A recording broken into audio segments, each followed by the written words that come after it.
SAGE 2 is created actually as a follow-up to SAGE 1. So well over 10 years ago, we convened SAGE 1. When we looked at a convergence of issues, really 4 primary issues brought us together. Huge increase in the older adult population, a decrease in family caregivers, strain on the financial systems that pay for long-term care, and we feared workforce shortages. And the convergence of those 4 issues led us to SAGE 1. What is our Finger Lakes plan regarding older adults and family caregivers? And over 10 years later, we wanted to reconvene to see if our assumptions were correct, our recommendations worked, and see if we can once again plan for the next decade of how older adults live successfully in our community.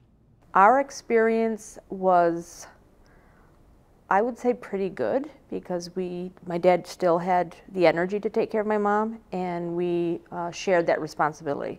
So on the weekends, they would come and stay with us, and my husband and I would give my dad a little bit of a break. Also, my dad had help 2 times a week coming into the house, so that also gave him a break to go to the gym and do other things.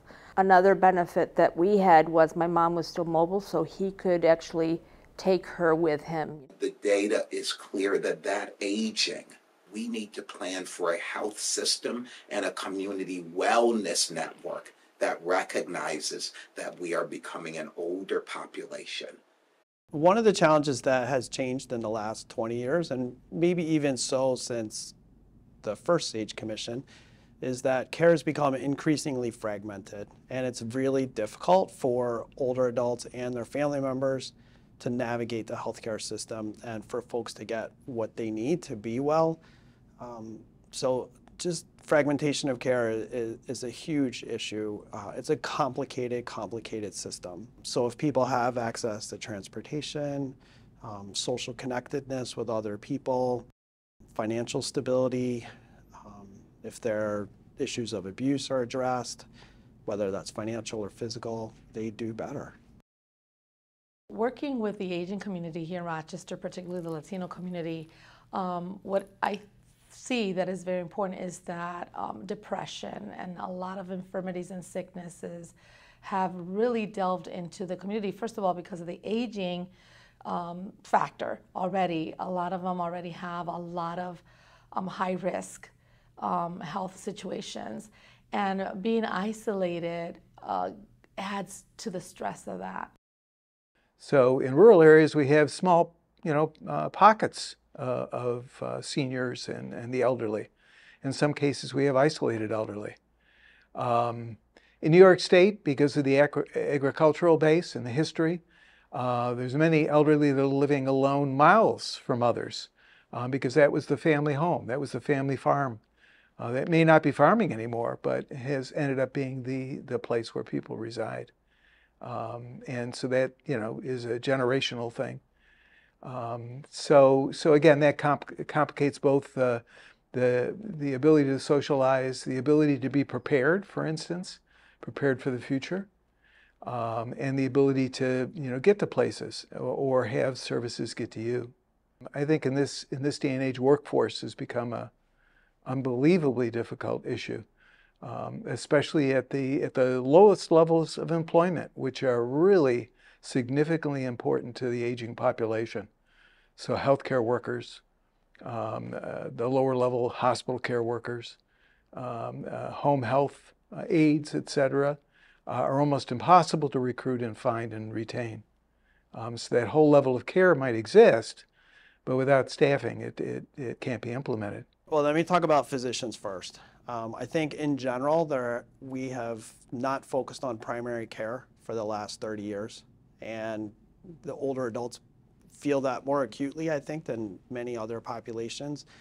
Because of the complexity of their health issues, they need a primary care physician who can spend time with them and help them navigate the healthcare system. I believe the increase in the older adult population, the huge increase in the older adult population has strained our community-based service system. There's no doubt about it, and COVID exacerbated that.